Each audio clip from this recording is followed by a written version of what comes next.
Great Lakes Prepping here. While in the great state of Michigan, officially the spring turkey hunting season is still sort of going on in certain places for certain people. But in general, for most people, the season is over, and if you were going to get a turkey, you've probably gotten one by now. I was fortunate enough this year to go out turkey hunting with a couple buddies a few weeks ago, and while I personally didn't get a turkey, my buddies did, and they were generous enough to share the turkey meat with me. So I've got one turkey breast left, and I'm thinking about what's the most delicious thing that I could do with this turkey breast. Smoke it, grill it, bake it, and then it hit me. Who doesn't love a delicious, juicy, breaded chicken strip? So I'm gonna make some delicious, juicy, breaded wild turkey strips. We're gonna cut up this turkey breast, tenderize it, bread it, fry it, and then as just a little bonus, I'm gonna whip up an amazing dipping sauce to go with it.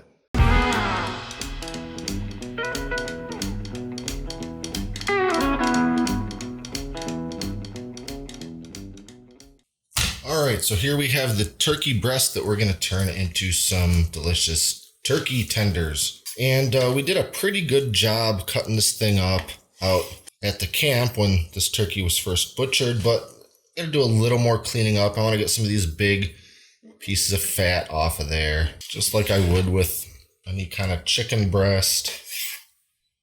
Okay, that looks pretty good.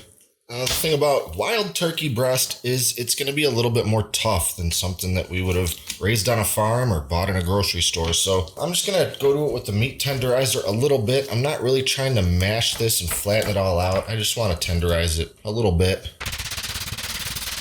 All right, now I'm just going to slice it up into some nice sized turkey strips.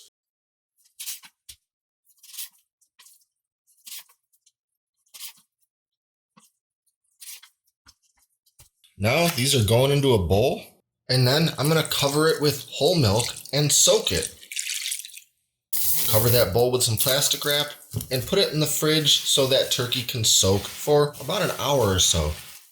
You can use buttermilk for this, as is very common. I happen to have whole milk, but soaking it in that milk is going to help make it a lot more tender when we move on to the cooking step. Not to mention, being wet from that milk will help the flour stick to it on our first dredging. So I'm going to put this in the fridge and we'll pick it back up in about an hour.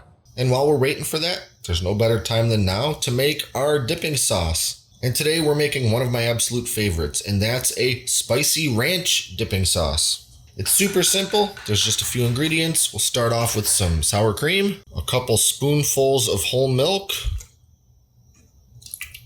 a couple spoonfuls of mayonnaise,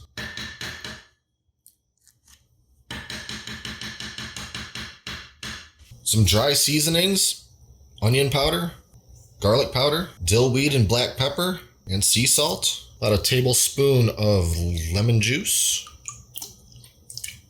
And since this is a spicy ranch, about 1.5 tablespoons of your favorite hot sauce. Today I'm using Frank's. And now I'll just hit it with the immersion blender. If you don't have an immersion blender, just stir it up very thoroughly.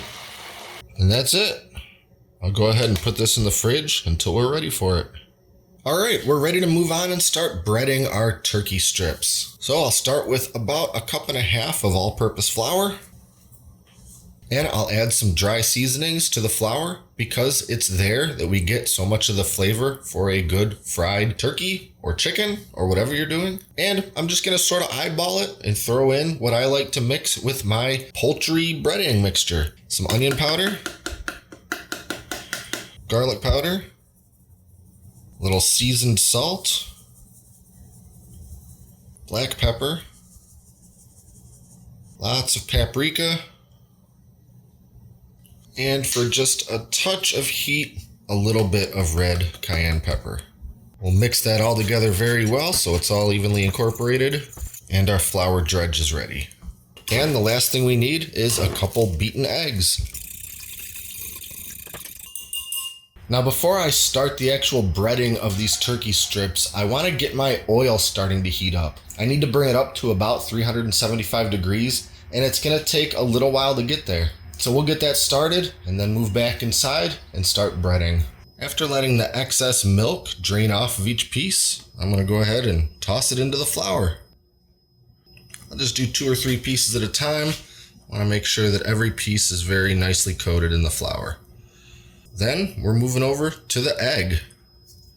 Again, this is no different than you'd bread anything with a flour, egg, flour sort of breading process.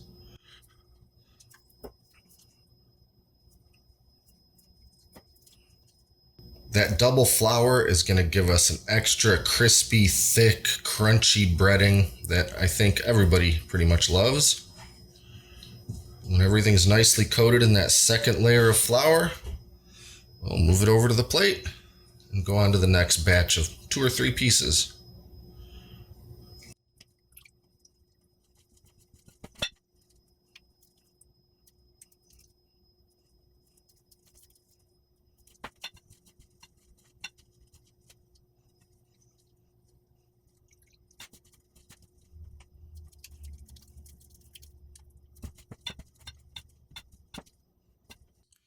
And there we go, some beautifully breaded strips. I think we're ready to move on outside and start frying. My oil's up to temperature, so now I'm gonna drop in 3 of those strips. The turkey strips are gonna bring the oil temperature down a little bit, so I'm only gonna do a couple, 3 at a time. Also, I don't really want to overcrowd the pan too much, so we'll just do a few at a time. And once that breading gets a nice, good golden brown color, I'll pull them out. I'll check one real quick with my thermometer just to make sure that internal temp is at least 165. Then I'll add in the next batch, and when those are golden brown, they're coming out. And that's it. Now, finally, it's time to eat.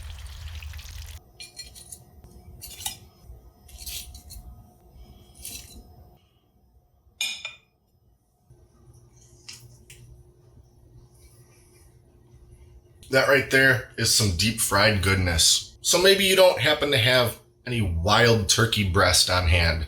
Go get yourself a turkey breast from the grocery store. Yeah, it's pretty similar to a chicken strip, but turkey, it has its own taste, it has its own texture. Try something different and kick it up with a little bit of heat with some of that spicy ranch. I'll put my spicy ranch recipe down in the video description in case you want to try it. So that's about it for now. I better stop this video and eat the rest of my turkey strips before they get any colder. As always, be sure to like and subscribe and stay up to date with all our latest stuff, including future wild game cooking videos. Thanks for watching, and until next time, this is Great Lakes Prepping.